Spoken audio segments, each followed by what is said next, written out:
Welcome back to The Remote Life. My name is Han Talbot, also known as Han Meets World, and today we'll be chatting with Simone Franke. Currently based in Lisbon, Simone, also known as Nina Simone, is a German-born entrepreneur and passionate people builder. She is the founder of Pappus Agency and co-founder of SheSapiens, a global network empowering female founders. In this episode, we talk about the importance of creating safe spaces in business, how cultural nuances impact remote work experiences, and addressing overlooked challenges like burnout and loneliness in the remote work landscape. So grab a coffee, a tea, or something stronger, and let's get started. Welcome to the Remote Life podcast. How are you today? Thank you so much for having me. I'm doing well, enjoying my first coffee of the day. I'm on my second. Okay, I didn't want to say it, but I usually also have 2 in the morning. It's like one is not enough, I need to get pumped. Yeah. Why don't you just dive straight in and tell us about your remote life journey so far? Oh, yeah, that's a really interesting one. So I would say I'm more of a snowmid because I haven't moved much in the last 7 years. I kind of got stuck in Portugal. Before I was living in Italy and Greece. But one thing I noticed over the entire span of being a digital nomad is I really like to settle, to get to know the people, to learn the language. So I think the concept of a snowmad applies better to me. Not like you, not like crazy as you. Every week a new Airbnb in your background. That's not true. A little bit. I think they've been in the same Airbnb since you last spoke, but no, I would say that I think there are a lot more people who are slow madding. And I think, well, actually, for you, what is slow madding? Like, what's the big difference? Yeah. And I think a snowmad is just someone that is willing to commit to settle. So being open for what could unfold wherever they go, right? And for me, back then, this happened when I came to Lisbon.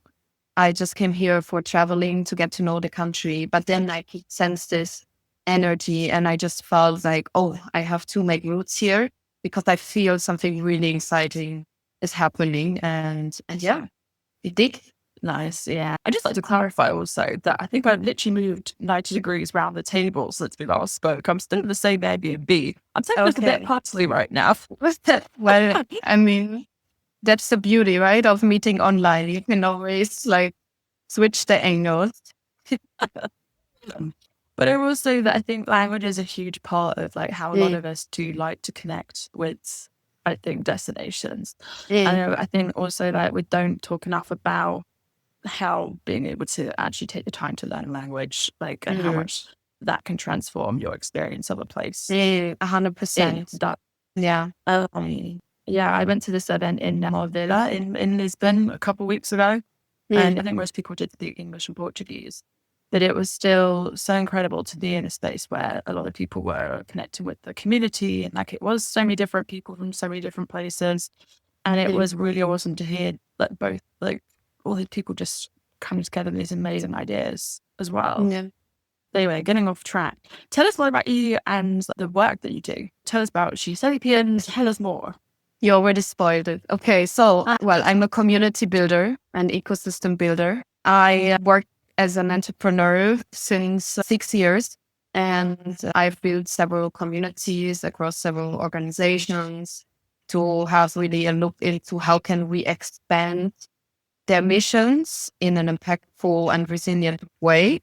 And one of the initiatives that back then I started hosting at Impact Hub was a breakfast for women that were starting a business, because I noticed that the journey being a woman in business can be very lonely. So I brought them all together at one table and we just talked about everything, about our fears, about our challenges, about exciting opportunities of things we want to build. And then from this point onwards, I just noticed that there was such a huge demand of women wanting to come together in community and exchange all these topics. And that's how I found my business partner.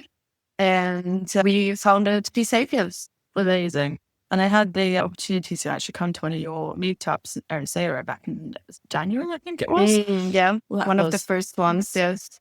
A long time ago, it feels like. And I will say it was so refreshing because I feel like to me, I stopped going to a lot of kind of female founder meetups for a while because divide to me was kind of off for a long time. And I have to say that it was really refreshing to actually come and sit in a space with women who were not only talking about their struggles starting a business, but also just how the sort of things that they were dealing with while running a business or while running a remote job. Or it was just so nice to hear people be open and authentic about not even just their struggles, but also like their experiences as well. Of who they are, right? Yeah. In their core, because that's very important. And I'm happy that you say that, because I think that if you are an entrepreneur, like one of the mistakes that people are making is they put you this label of you're an entrepreneur, you want to make money, but they don't see all the other layers that are connected to being an entrepreneur, so that you really have to also embark on this journey of personal development. Like you have to ask yourself like very important questions is like, what do I want from life? Do I want to have a family? Do I want to just run a business? And I think that we often forget to talk about these things, especially when doing business. And this is something that we want to do different at SheSapiens. We want to create these safe spaces where people can really have meaningful connections, find meaningful connections, and like talk very openly. And, we just try to let them be themselves. Yeah. Thank you for joining us. Yeah, I honestly, what was also really funny was I was in a co-living at the time, and I didn't realize I was the only woman staying in the co-living. And normally this is nothing against men at all, but of course there was a lot of masculine energy in the house. And so to then come to the meetup and be able to talk about more kind of feminine energy type things was the kind of reset that I didn't know I needed as well. So just again, not nothing against guys. But it was just so refreshing to be able to talk about feminine energy, what I need from my feminine energy, what I need as a woman in business to be able to do my work, to be able to live life, like to be able to take the time to re-energize, like things like that we just don't maybe talk about enough. And even as you were saying, that it's not about just starting a business to make money, but for like a lot of, especially women, some women have to have a business because they can't come back into the workspace, or they struggle to get back into the workspace after having children, or once they start having family and they want to be home to raise the family. Like it's a lot of different nuanced reasons for starting. There are a lot of nuanced reasons for starting a business. And it was just really nice to be able to kind of hear that acknowledged a little bit more in a space too. Yeah, beautiful. I think that, in this fast-paced environments that we're living in, where you have to be ambitious, where you have to be successful, like you are really forced into structures that can be very masculine and also toxic. And for us being women, I think it's super important, and I include myself in that, is that we keep the connection to ourselves, that we acknowledge that we are cyclic individuals, that we are emotional, that we do things in a different way very often, right? And I think that sometimes, like being in this process, we kind of lose the connection between our minds and our body. And I think that bringing women together in community is really what we need in order to nurture this, like, hard-led experience, like that helps us to reconnect with our bodies and to be like fully intuitive and like creative, and so I'm happy that you had this experience, that it brought you back to yourself. Yeah, it was really interesting because, again, I want to just add also the guys are absolutely lovely, so supportive, but it was just the natural energy cup filler up, if you will, activity that I didn't know I needed that day. I was told about the meetup journal. I was like, oh, that sounds cool. Might go along and see what it's about. And I think I even said in my introduction of like, I'm still trying to figure out why I'm sat here right now. But I left with this I'm not even realizing that my cup had been filled. And I'm sad that I couldn't stay around longer for the next one. It was just the kind of energy I needed for myself that day that I can't explain that the way. Then when they came back to the house, they were like, oh, yeah, no, you seem a little bit different. I was like, yeah, no, I feel like My feminine energy cup has been filled today. Yeah, It was very refreshing. Yeah, I love that. It's like almost like a self-care practice, right? That you do. But Over coffee and good food. yeah. But I just want to say that here, because all of this is just possible because of the amazing human beings we work with. Yeah. Because this is really the core of our business. It's the people. We are community driven, and and I'm talking for Julia and myself, we would not find these amazing women that support us in our mission. Like all of these experiences wouldn't be the same, because I cannot duplicate myself in 1,000 pieces. I have to trust that I find other women that are minimum as great as we are. So yeah, just to say that here. We'll talk a bit more about how people can get involved a bit later. But I'm just curious. I want to go back to what you said about, I think, something along the lines of self-care practices in terms of creativity and re-energizing. What does that look like for you? Out of interest. For me, like personally, Yeah. oh, why do I always get this question? I don't know. It's recently we were hosting this International Women's Day, and my interviewer, he also asked me the same question. And and I won't just repeat myself. So I think I'm having a really hard time to look after myself, because I'm like this manifestor generator. I run like 1,000 projects at the same time. And I'm getting really excited. But what I always say is it helps me so much to be connected to nature and to choose a place of living where I can just like release all the tension. So being in a decompressing environment like Portugal, having the ocean, the sun, these kind of things, that's really helped me to keep going with my self-care practices. But of course, like at SheSapiens, we also run events that are, let's say, more spiritual or holistic. And these events also always remind me that it's important, to do other kind of things like yoga or breath work. And so, yeah. No, I agree. That for me was what such a big draw for Arizona was being able to walk to 5 minutes and we stood by the ocean. And that was just what you needed, was just 2 seconds to just breathe into ocean air and get back to the desk again. Yeah. But it is about conscious choices. I truly believe not everyone has to live next to the ocean. You can be in Mexico City or London. It is about how you choose to organize your day, Are you jumping from one Uber to the next? Or are you taking the time to just like walk 10 minutes through the next park and just like surrender a bit? And these are the conscious choices that you can take on a daily basis. Very true. Very true. You described a couple things already, but how would you say that SheSapiens does things differently for members and attendees of the events? Yeah, so I think we're pretty unique. Of course, starting with that, I really feel that we genuinely want to help and empower women, that we do not see entrepreneurship as this one-way path and closed concept of you have to make 6 or 7 figures, otherwise you're not successful. We really try to have a holistic concept of entrepreneurship and of women different ways on how they can actually build their business, how they can fund their business.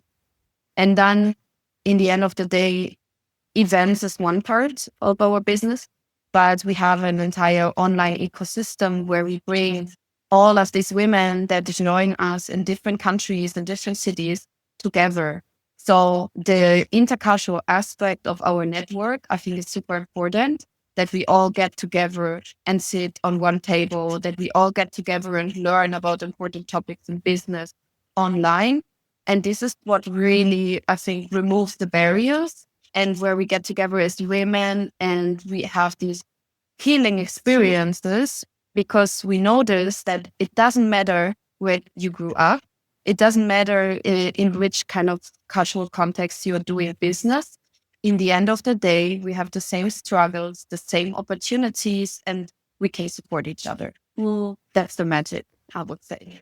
Yeah, that's awesome. And would you say that it's almost like a safe space also for people?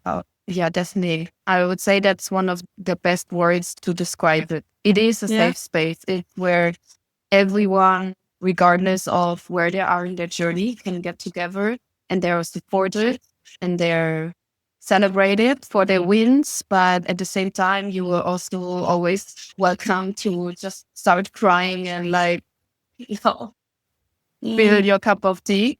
So yes, it is 100% a safe space, and whatever happens in our meeting stays with us. And it's funny, I hadn't really thought about safe spaces in a little while. I think, and then coming to your meetup in Arizona, I was then honestly reminded of why safe spaces are still needed. So a place where people, maybe if you've not heard the term before, just somewhere where people can come with and actually feel like, as you also mentioned, their authentic selves. What happens in the room stays in the room. It's a space where people can just sort of open up and talk about what it is that they are dealing with. And it feels like something that sort of went away for a little bit and then sort of made a comeback again. Why would you say they're still relevant? I mean, safe spaces always have been relevant, and I think they are more relevant than ever before. Because for us women, like let's say a lot of us have this good girl complex that since we're born, we're like forced to behave in a certain way or to pursue a certain path. And this can feel like very pressuring, and for us to create these environments where we can just show up for who we really are, I think is really important so that we can find our own center again, and that we are, like being reminded that we're just humans, basically. And then as a result, build businesses that are also diverse. Yeah, exactly. It's embracing your identity or your own identity too, I would say. Exactly. I think that's one of the biggest mistakes that people do, that when they're building a business in the very beginning, it is like super purpose driven because they started from like a place of passion. But then when they're actually building the business and they want to optimize different things, they start looking around and they start thinking, oh, what can I do in order to be as successful as this person? And they start copying things that do not really serve themselves. So in the end, they're getting frustrated and they are never as successful as they really could be when they would have just followed their authentic, unique path. Not to say that everybody should follow this one person necessarily, but is there or are there any people that you would recommend that people go maybe watch or follow or read about that can help unlock that authentic business owner? Because I feel like there are maybe some people that are helpful, or they were for you that you thought that's great. I truly believe in the end of the day, the only person that can help you is yourself. That's why it's so important to really reconnect with yourself and, to do the internal work. And then I also think that when we're talking now about mentorship, I think people do not have to look like that far. I mean, what kind of benefit is it if you're admiring Tony Robbins? I mean, Tony Robbins is not available, right? For most of the people. So I think like really intentionally choose people in your environment that you see that have accomplished something that you would like to accomplish. And then just listen to their advice. And I think that's more how you take it with a pinch of salt. Yeah. See it, but take it with a pinch of salt. Yeah. But I've been asked a couple of times by people, I think they're getting a business coach or a mentor, but how do I pick one? And I'm going, well, unless you want to be the next Tony Robbins or whoever, technically you don't necessarily need a mentor or a business coach to make your business happen.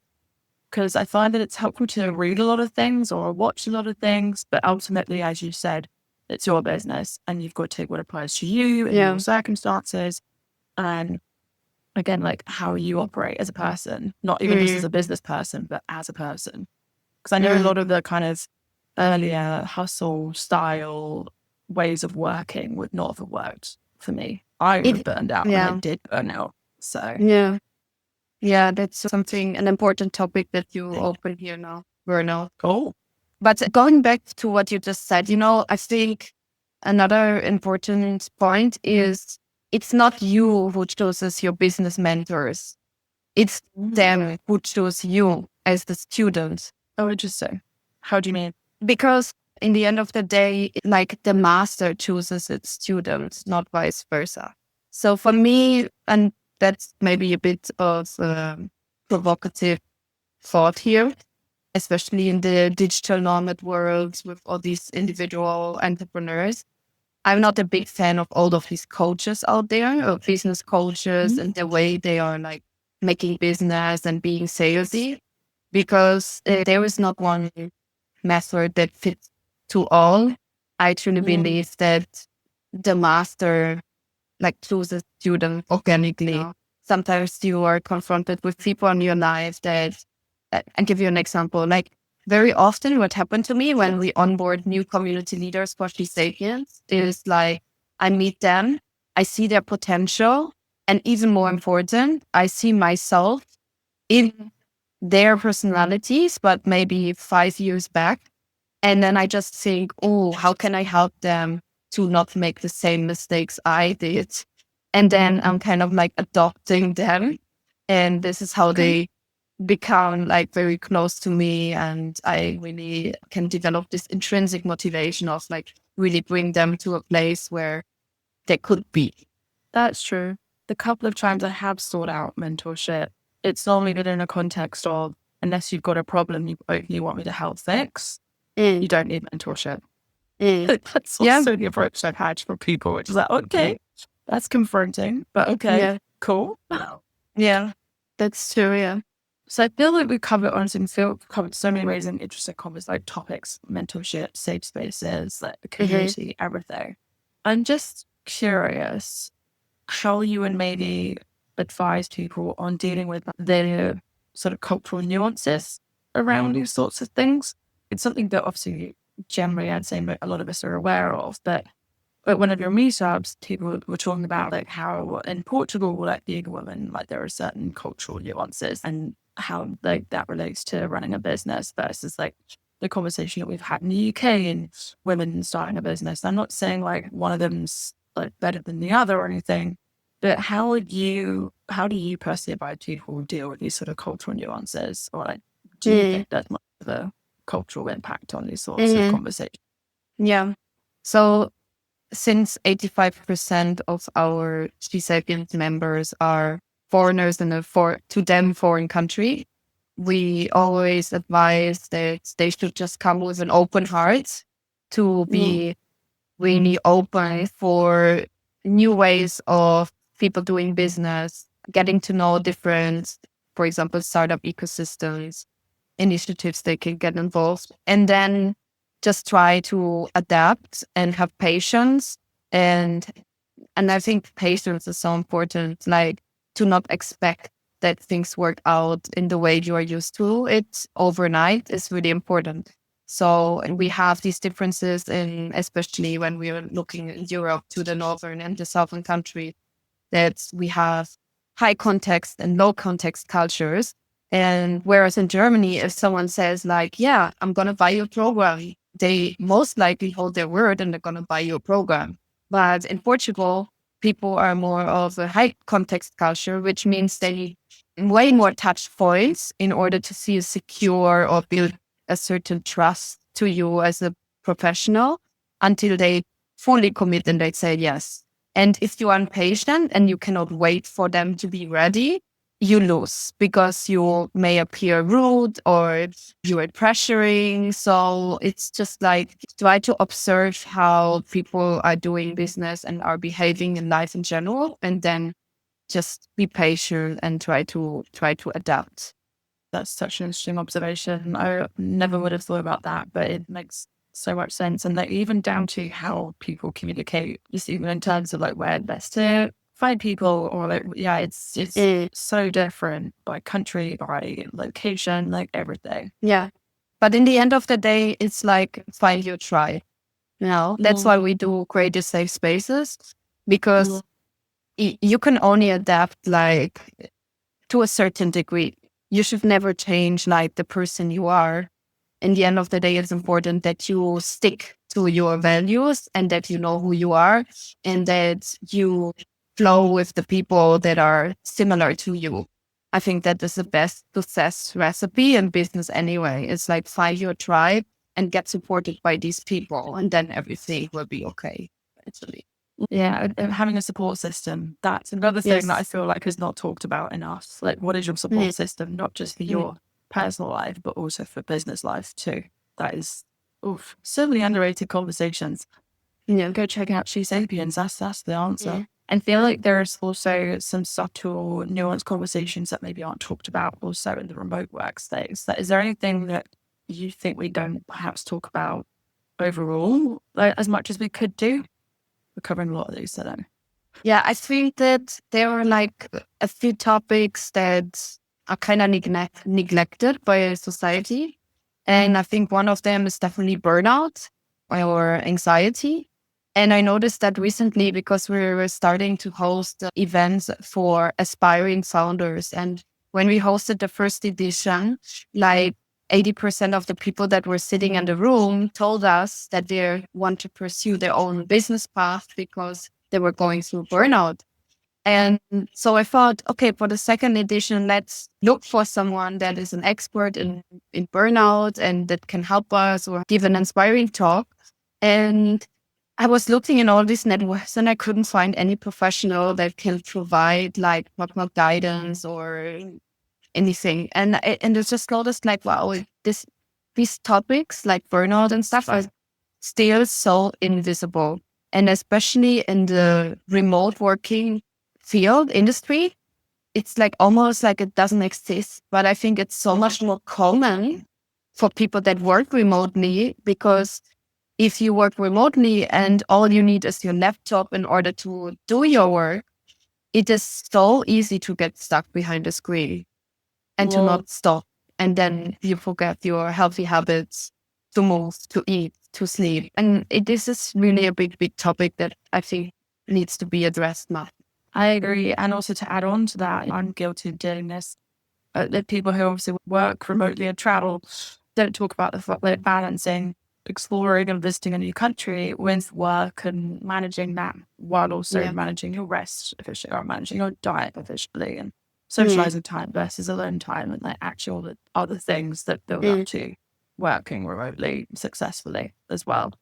It's so true. It's so true. Yeah. I don't know how you are like handling this matter, but maybe what helps is when you travel to a new place and you say, I'm working remotely, let's say from Spain, that before you go to Spain, that you maybe make yourself like a goal sheet of things that you want to get to know in the country, that you really want to see. So that you are not getting stuck in your daily hustle, that you really have this list and your goals and you say, okay, I wanted to visit, I don't know, this beach or that cave, and really have to take this Saturday in order to, go out and do it. Because otherwise, I think a lot of people are just getting too comfortable and get stuck. And no, that's literally what I do. I do have goals for the destinations I go to, funnily enough. And it is literally, I will take the time to see, like on this trip, for example, the whole goal was to basically actually put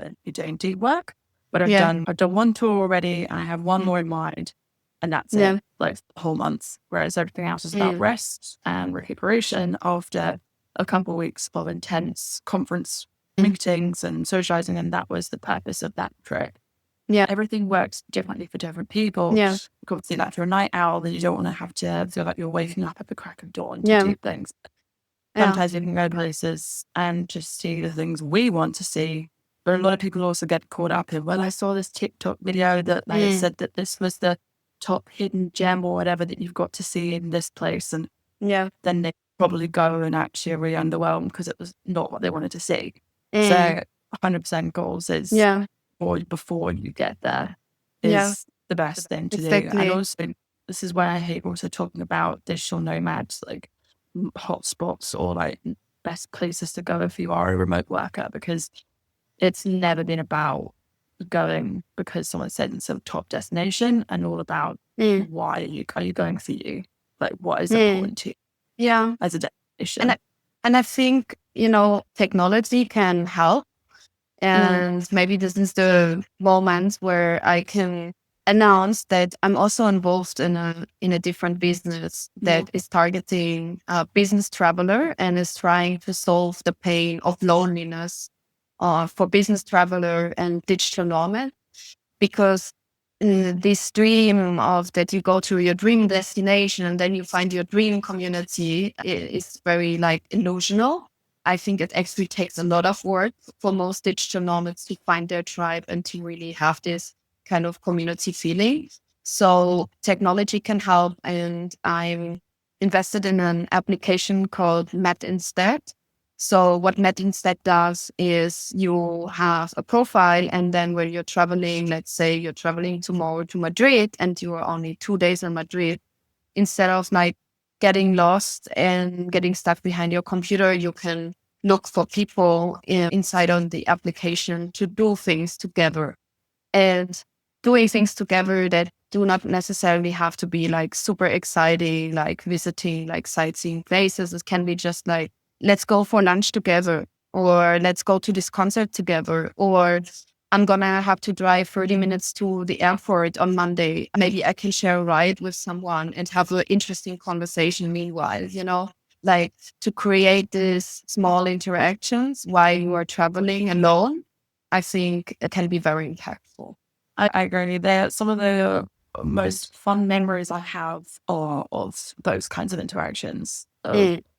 Just some random people that you've met on a random encounter and you just stay in touch. Yeah. I think we don't talk about that enough either. But for this, you have to be an extrovert, or the timing has to be right. I think you can practice, you can learn, but not everyone feels that comfortable, to talk to strangers. And also strangers, sometimes you cannot select. You don't know like their story, their values, whatever their work. And I think for women, this can be also very dangerous. So I rather trust like an application where I can see the profile of the person, like what they work on, that their profile is like verified and so on and so forth, than like talking to a random dude at the airport and then sharing a cab and noticing that I just, brought myself into a very dangerous situation. So no, I do agree. I think these kinds of things are, particularly for women, but obviously for everybody, are more and more beneficial. So I'm intrigued and excited to go check out that app myself. Just out of interest, talking about loneliness, especially as a woman, how do you overcome that for yourself? I'll be honest, I do not feel lonely a lot of times. I think when I feel lonely, then this is my own responsibility that I feel lonely. Because when I feel lonely, what happens is that I don't do the work to actually express myself and communicate and bond with others. So it's like almost I'm being lonely because I decide to be lonely. Does it make sense? I agree. For me, the very rare occasions I have felt lonely, it's because something's not being answered in myself. Exactly. Thank you. And that's why there is this difference between loneliness and solitude. And a lot of people don't understand the difference. It's like you can be in a good place being with yourself, but only if you have solved like your inner struggles and reflections. And then you just like, you know what? I'm going to do this for myself. I'm going to go surfing alone. I'm going to go and decide on by myself. And I'm just enjoying myself. But the moment you're not enjoying yourself, you probably are lonely. So you skip plant the app, turning all the places. Okay, I could honestly keep talking about this for days. So I think we'd better just wrap things up at this point and maybe save like more of this for another episode. Yeah. Just wrapping things up. What would you say that your vision for SheSapiens is moving forward, and how can people get involved? Yeah, so our vision is that we are expanding ideally globally, that we find amazing community leaders in many different countries and cities wherever our support and safe spaces are needed. So I really encourage every woman that feels like they're a community builder or that they are an entrepreneur that is passionate about the topic of bringing women together. I encourage them to reach out to us, to apply to be a community leader and host these type of events for themselves, because it can bring so much joy and benefits to your private and professional life. And ideally, what we're building with SheSapiens is not just a huge network of events. It is international, educational, online platform where we can all come together from different cultures with diverse businesses, and where we can very intentionally shape the future of entrepreneurship. And that's what I'm looking for. That's really exciting. I'm excited for you guys. I'm excited to follow the journey. Yeah, really, really intrigued. So last question, fill in the blank. Home is where? Home is where you can be yourself, whatever this yourself is in that certain time and space. Love it, love it, love it, love it. Yeah. You're a flower, you're a flower. You need to find the right soil in order to be able to bloom. Yeah. Beautiful. Oh, stick that on a bumper sticker. Oof. Well, thank you so much. We'll end on that amazing note. But thank you so much for being on the Remote Life podcast. And yeah, go check out SheSapiens. Yes. Thank you for having me. Thank you so much for listening to this episode of The Remote Life. And thank you, Simone, for taking the time to speak with us. You can find links to her profiles below. Thank you so much again for listening, and we can't wait to remote work with you again soon.